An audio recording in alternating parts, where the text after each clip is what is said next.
Hello friends, मैं हूं आपके होस्ट तृप्ति, लेकर हाजिर हूं आपका अपना favourite show Sangini for today's women. Sangini में आज हम आपके लिए लेकर आए हैं ढेर सारी इन्फॉर्मेशन, क्योंकि आज सबसे पहले हम आपको बताएंगे कुछ खास होम रेमेडीज। हमारे लाइफस्टाइल एक्सपर्ट से आज हम बात करने वाले हैं बच्चों के सब्जेक्ट सिलेक्शन और पेरेंट्स के रोल के बारे में। साथ ही साथ आपको फैशन में अपडेट रखने के लिए हम आपके लिए लेकर आएंगे कुछ खास फैशन अपडेट्स। तो इससे पहले कि शुरुआत की जाए आज के एपिसोड की, आपको दिखाते हैं आज के एपिसोड की हाईलाइट्स। आड़ू में मौजूद विटामिन सी से झाइयाँ दूर होती हैं और रंग साफ होता है। झुर्रियों से बचाव करने वाली कोलेजन के निर्माण में भी ये मददगार माना जाता है।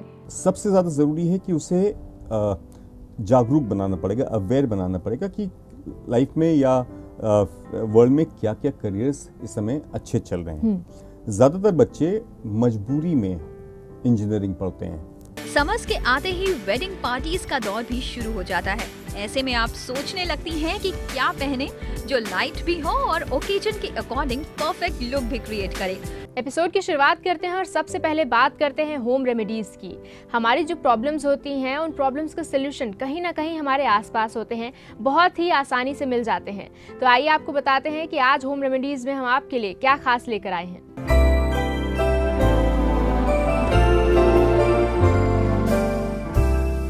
होम रेमेडीज में आज हम जानेंगे फ्रूट ब्यूटी ट्रीटमेंट। ये जरूरी नहीं कि आप रंग रूप निखारने के लिए पार्लर में ही जाएं। फलों से तैयार स्क्रब और फेस पैक से ही आप अपनी रंगत को निखार सकती हैं। क्या है ये टेक्निक, उसे ही हम बता रहे हैं आज के होम रेमेडीज के इस सेक्शन में। संतरे व मौसमी में मौजूद साइट्रिक एसिड से मृत त्वचा निकल जाती है, सांवलापन दूर होता है और कुछ ही दिनों में चेहरे पर निखार आता है। इन फलों में मौजूद विटामिन सी दाग धब्बों, कील मुहासों व झाइयों को दूर करता है। 2 बड़े चम्मच आटे में संतरे, मौसमी व नींबू का रस मिलाएं और चेहरे पर लगाएं। 10 मिनट के बाद ठंडे पानी से धोएं। जौ के आटे में संतरे के छिलके का पाउडर, मौसमी का रस, बादाम का पाउडर और दही मिलाकर पेस्ट बनाएं। इस पेस्ट को 15 मिनट तक लगाते रहें। हफ्ते में 2 बार इस पैक का इस्तेमाल करें। कुछ ही दिनों में चेहरा खिल उठेगा। आड़ू में मौजूद विटामिन सी से झाइयाँ दूर होती हैं और रंग साफ होता है। झुर्रियों से बचाव करने वाली कोलेजन के निर्माण में भी ये मददगार माना जाता है। इसका पैक बनाने के लिए पका हुआ आड़ू काटें और उसमें 3 छोटे चम्मच शहद और 2 बड़े चम्मच दही मिलाकर चेहरे पर लगाएं। 10 मिनट बाद गुनगुने पानी से धो लें। आड़ू का फेस पैक बनाने के लिए जौ का आटा, मलाई, चुटकी भर हल्दी, गुलाब जल की कुछ बूंदें और आड़ू का पल्प मिलाकर फेंटें और चेहरे पर लगाएं। ऐसा करने से चेहरे पर असमय पड़ने वाली झुर्रियों से छुटकारा मिलेगा। ऐसा हफ्ते में 3 बार करें। ध्यान रहे, आड़ू का फल एक खास मौसम में ही आता है, इसलिए इसका उसी मौसम में ही इस्तेमाल हो सकता है। अंगूर में पॉलीसेक्राइड नाम का रसायन होता है जो खोई नमी लौटाने में असरदार है। इनमें पाए जाने वाले एसिड मृत त्वचा को हटाते हैं, जिससे चेहरा दमक उठता है। 1 मुट्ठी अंगूर को हाथ से अच्छी तरह से मसल लें। फिर उसमें 1 चम्मच ऑलिव ऑयल, बेकिंग पाउडर और फुल क्रीम दूध मिलाएं। मिक्सर में 30 सेकंड तक पीसें। आप इसे क्लेंजर के तौर पर इस्तेमाल कर सकते हैं। अंगूर का फेस पैक बनाने के लिए आप अंगूर के पल्प में थोड़ा सा नींबू का रस व शहद मिलाकर चेहरे पर लगाएं और 10 मिनट के बाद चेहरा धोकर थपथपाकर सुखा लें। मेकअप करने से पहले स्किन को रेडी करने के लिए इस तरह का पैक तैयार करें। अगर आपकी स्किन ऑयली है तो नींबू का रस मिलाएं और रूखी है तो शहद की कुछ बूंदें मिलाएं।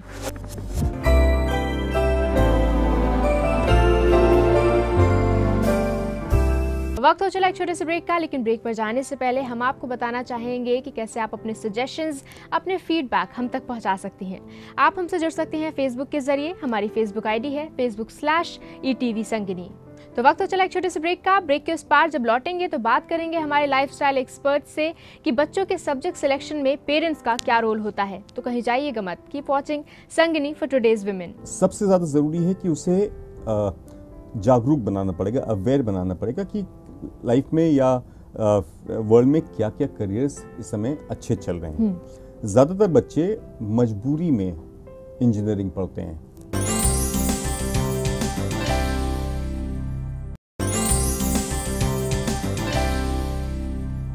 Welcome back after the break. आप देख रहे हैं आपका अपना favourite show Sangini for today's women. Board का एग्जाम हर बच्चे की लाइफ में एक क्रूशियल पार्ट होता है, लेकिन उससे भी ज़्यादा क्रूशियल पार्ट होता है सब्जेक्ट सिलेक्शन का, क्योंकि उसके ही जरिए हमारे करियर की नींव रखी जाती है।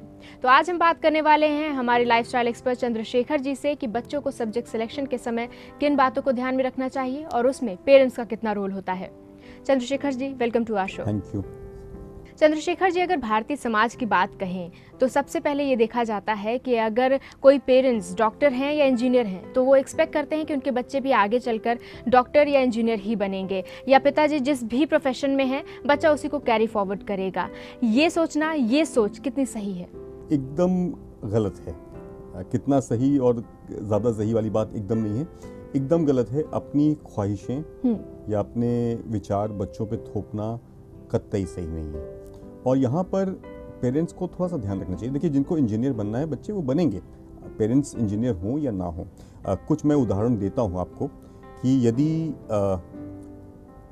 पिता के प्रोफेशन को फॉलो करने वाले बच्चे होते तो शायद अभिषेक बच्चन जी काफ़ी बड़े सुपरस्टार होते, रोहन गावस्कर जी बहुत अच्छे खिलाड़ी होते। तो इस तरह से नहीं होता है कि यदि आपके पिताजी ने कुछ अच्छा काम किया है या किसी एक फील्ड में एक्सेल किया है तो ज़रूरी नहीं कि बेटे भी या बच्चियां भी उसमें करें। अब सवाल आता है कि सिलेक्शन इंपॉर्टेंट तो है, इसको आप डिनाई नहीं कर सकते। कुछ चीज़ें गाइड करती हैं बच्चों को सेलेक्ट करते वक्त। पेरेंटल रोल एक होता है कि मम्मी पापा का क्या प्रोफेशन रहा है उसको फॉलो करते हैं बच्चे। दूसरा, पीयर ग्रुप प्रेशर होता है। एकदम से फैड्स आते हैं स्कूल्स में, एकदम से विचार उठती है कि इस समय सब लोग चलो लॉ ले लेते हैं तो हम लोग क्लैट करते हैं, तो एक साथ सारे बच्चे लॉ देने लगते हैं। फिर एकदम से MBA का कुछ दिन पहले जोर था, कभी इंजीनियरिंग का जोर होता है, तो इस तरह से फैड्स आते हैं। तीसरा ये होता है कि बच्चे की एक अपना एटीट्यूड होता है। और चौथा ये मान लीजिए कि करियर में क्या प्रॉस्पेक्ट्स हैं। अनफॉर्चुनेटली इंडिया में जो पहले दो कारण हैं वो ज़्यादा डिसाइसिव बन जाते हैं बजाय कि दूसरे दो कारणों के, यानी करियर प्रॉस्पेक्ट्स और दूसरा बच्चे का इंटरेस्ट।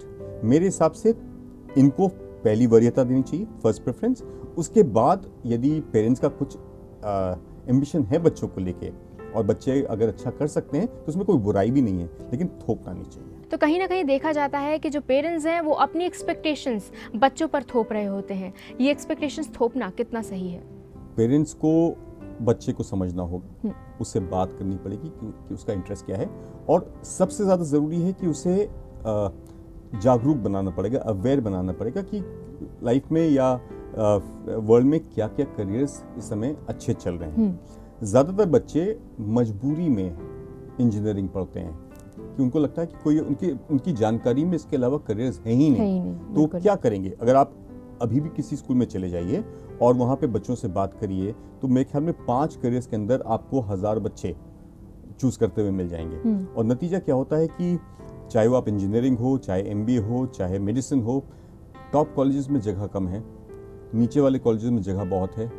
होता ये है कि बच्चा अपनी ज़िद में या अपने पेरेंट्स की ज़िद में सब्जेक्ट चूज़ कर लेता है और उसके बाद उसको अच्छा कॉलेज नहीं मिलता है तो बाद में नौकरी भी नहीं मिलती है। ये चीज़ बचने वाली है।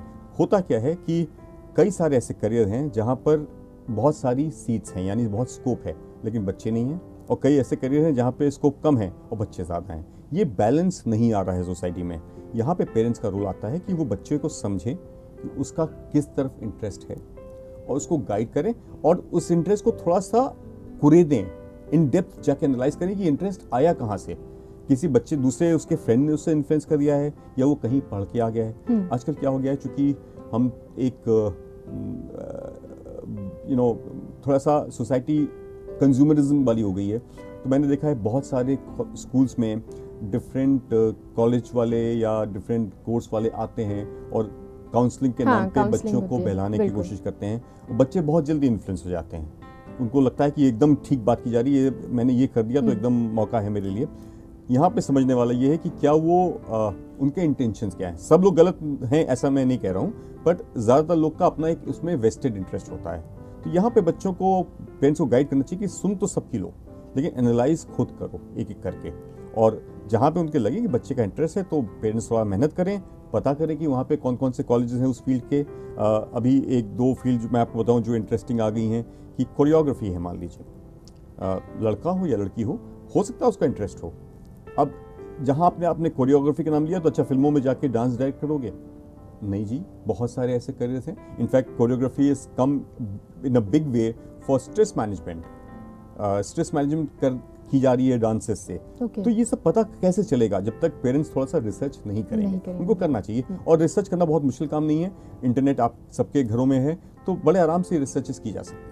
जैसा कि आपने बताया कि कई बार पेयर प्रेशर की वजह से भी बच्चे वो सब्जेक्ट चुन लेते हैं जिनमें उनका पहले कोई इंटरेस्ट नहीं होता है। यहाँ पर पेरेंट्स का रोल क्या आता है कि अगर बच्चा गलत सब्जेक्ट चुन रहा है या बच्चा ऐसे सब्जेक्ट चुन रहा है जिसमें वो वीक है, तो ऐसे में पेरेंट्स को क्या करना चाहिए? एकदम आपका बहुत रेलिवेंट सवाल है। दो चीज़ें हैं। एक, मान लीजिए क्लास 11 या 12 के बच्चे की बात करें, जिसने अपना सब्जेक्ट सिलेक्शन क्लास 10 में कर लिया था, क्लास 10 पास करके कर लिया था, अब वो वापस नहीं जा सकता, उसने एक चॉइस बना ली है। यहाँ पर अगर वो कोप नहीं कर पा रहा है तो आप उसके साल नहीं बर्बाद कर सकते। मेरा यहाँ पे मानना है कि अब once he is chosen a particular subject तो उसको थोड़ी सी मेहनत ज़्यादा पड़ेगी, बट वो उसमें कोप कर ले जाएगा, ऐसा नहीं कि असंभव है। तब assistance of coaching and guidance आ सकती है। ठीक है। दूसरा सवाल ये है कि बच्चे का इंटरेस्ट है सब्जेक्ट में, लेकिन शायद उसको मेंटली प्रिपेयर्ड नहीं है उसको करने के लिए, उसको हार जाता है।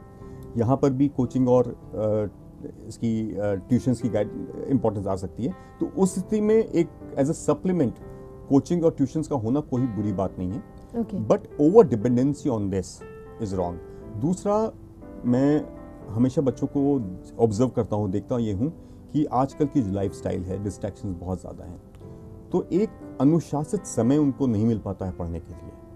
कभी कभी जाने अनजाने में कोचिंग हमें इस मामले में थोड़ी सी मदद कर देती है कि 2 घंटे उसकी रेगुलरली एक पढ़ाई का टाइम शेड्यूल बन जाता है। वरना अगर उस पर छोड़ दें तो शायद अपने हिसाब से करना चाहे तो वो कभी 2 घंटे होगा, कभी नहीं होगा, कभी आधा घंटा होगा। कोचिंग के नाम पे कम से कम इतना तो जरूर है कि वो 2 घंटे जा रहे हैं। हाँ, इतना जरूर पेरेंट्स इंश्योर कर लें कि कोचिंग जा रहा है बच्चा। अच्छा, इसमें अगर हम बात करें साइंस स्ट्रीम की, मान लीजिए अगर बच्चा साइंस स्ट्रीम लेना चाहता है लेकिन उसकी फिजिक्स स्ट्रांग है और केमिस्ट्री उसका वीक पॉइंट है, ऐसे इस सिचुएशन में पेरेंट्स का क्या रोल बनता है कि कैसे वो दोनों सब्जेक्ट्स के बीच में बैलेंस बनाए? थोड़ा बेस पे जाते हैं इसमें। जब बच्चे क्लास 6 में आते हैं तब थोड़ा सा सीरियसनेस बढ़ती है, और बहुत सारे स्कूलों में क्लास 5 तक एग्जाम्स भी नहीं होते हैं, यानी बच्चों को थोड़ा सा प्ले स्कूल की तरह रखा जाता है। क्लास 6 से सीरियसनेस आती है, और पेरेंट्स उस वक्त एकदम ध्यान नहीं देते हैं कि बच्चा क्या कर रहा है। पेरेंट्स एकदम से जगते हैं जब क्लास 11 में बच्चा पहुंच जाता है कि अब उसके करियर का टाइम आ गया। राइट चॉइस या right way of studying should be taught at the level of class 6। अब मैं स्कूलों में जाके एक सर्वे करता हूँ, आप भी कभी करिए, कि बच्चों से पूछिए उनका फेवरेट सब्जेक्ट क्या है। कोई हिंदी बताएगा, कोई इंग्लिश बताएगा, कोई केमिस्ट्री बताएगा, फिजिक्स बताएगा। और अगर आप इसके डेप्थ में जाएंगे तो उनसे ये पता चलेगा कि उस सब्जेक्ट में उनका इंटरेस्ट इसलिए आ रहा है कि सब्जेक्ट का टीचर बहुत अच्छा है, इसलिए वो फेवरेट सब्जेक्ट बन गया क्योंकि टीचर जो था उसने अच्छे से बताया।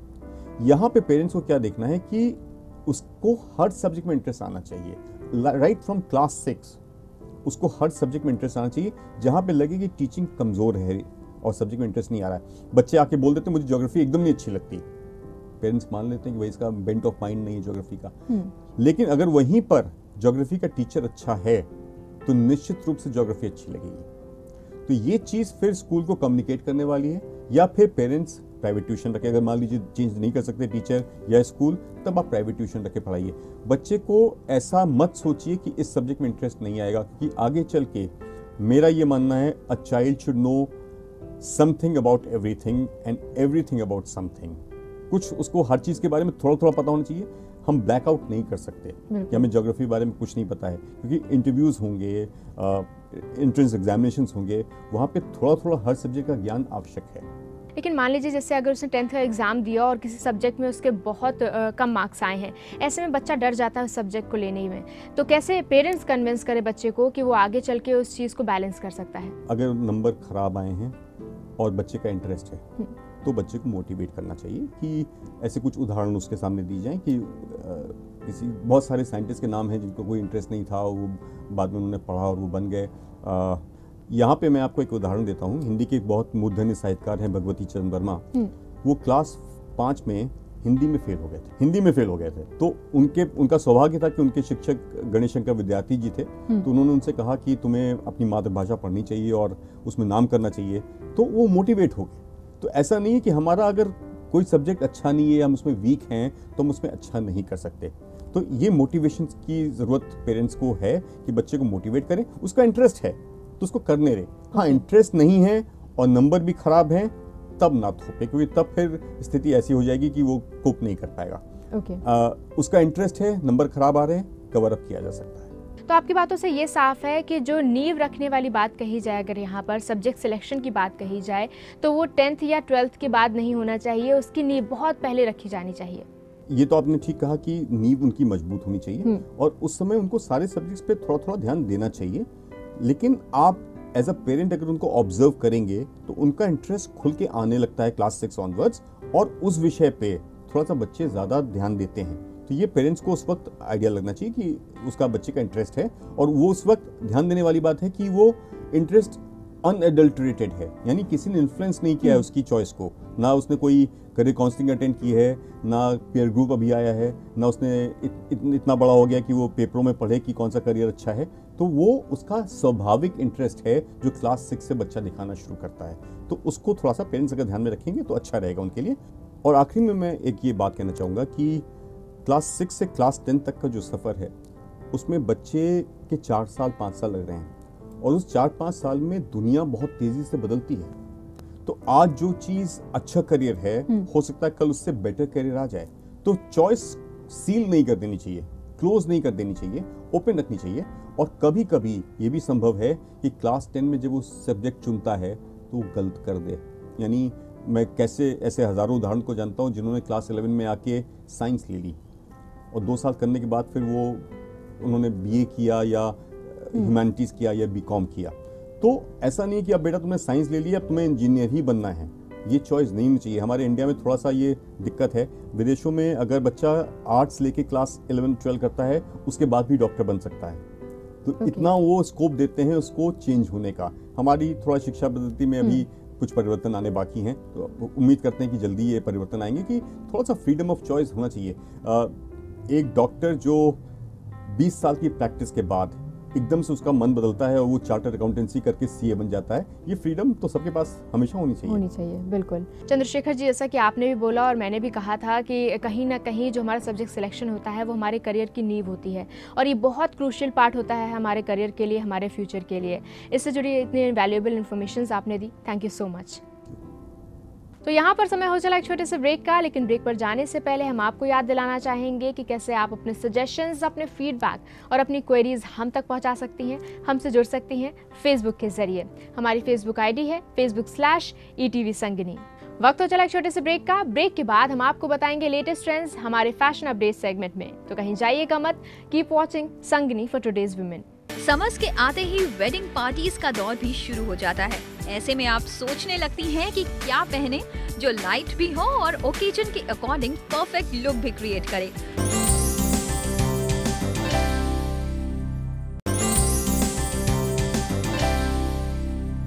Welcome back after the break. हम सभी चाहते हैं कि हमें लेटेस्ट ट्रेंड्स की इन्फॉर्मेशन हो और हम फैशन में हमेशा बने रहें। तो आपकी इसी ज़रूरत को पूरा करते हुए हम लेकर आते हैं आपके लिए फैशन अपडेट्स। तो आइए देखते हैं आज इस सेगमेंट में हम आपके लिए क्या खास लेकर आए हैं।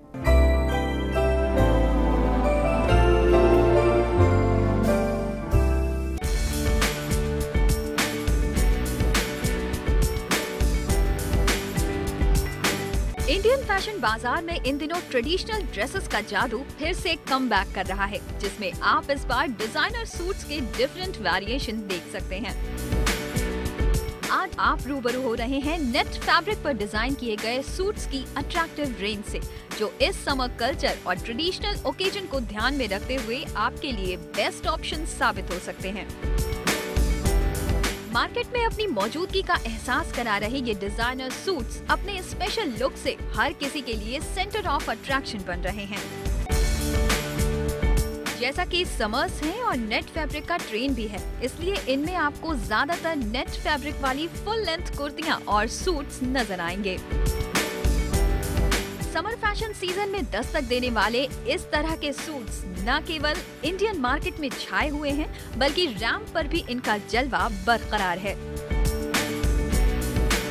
अगर बात करें कलर कॉम्बिनेशन की, तो इनमें आपको सिलेक्ट करने के लिए न सिर्फ ट्रेंडी कलर वेरिएशन अवेलेबल है, बल्कि अलग पैटर्न और डिजाइन भी उपलब्ध हैं। डिफरेंट कलर पैटर्न के साथ ही इस बार इनकी डिजाइन भी लाजवाब है, जैसे कि इस स्लीवलेस सूट को ही देख लें। समर्स के आते ही वेडिंग पार्टीज का दौर भी शुरू हो जाता है। ऐसे में आप सोचने लगती हैं कि क्या पहने जो लाइट भी हो और ओकेजन के अकॉर्डिंग परफेक्ट लुक भी क्रिएट करे। तो ऐसे मौकों के लिए इस तरह की ड्रेस बढ़िया कही जा सकती है।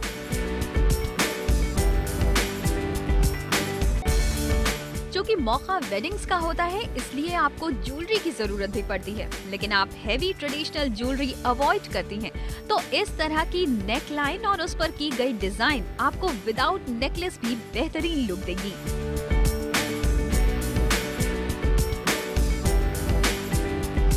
इन डिजाइनर सूट्स में आपको स्वरोस्की और सीक्वेंट वर्क का कमाल तो दिखेगा ही, साथ ही स्टोन एंड बीड्स वर्क के साथ जरी वर्क की कशीदाकारी भी आपका दिल जीत लेगी।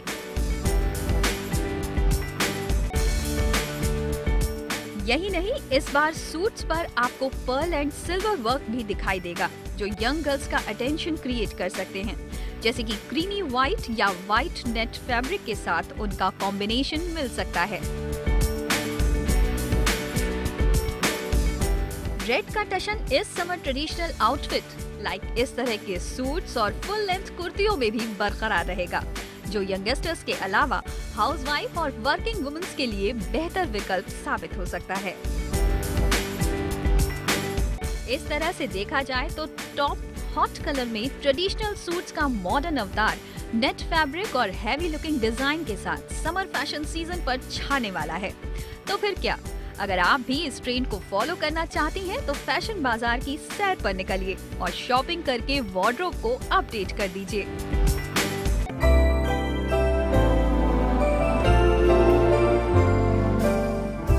तो आई होप संगिनी का आज का एपिसोड आपको बहुत पसंद आया होगा। अपना फीडबैक आप हम तक पहुंचा सकते हैं, साथ ही साथ अपने सजेशंस भी हमें भेजिए, ताकि हम खुद को और भी ज्यादा इंप्रूव कर सकें।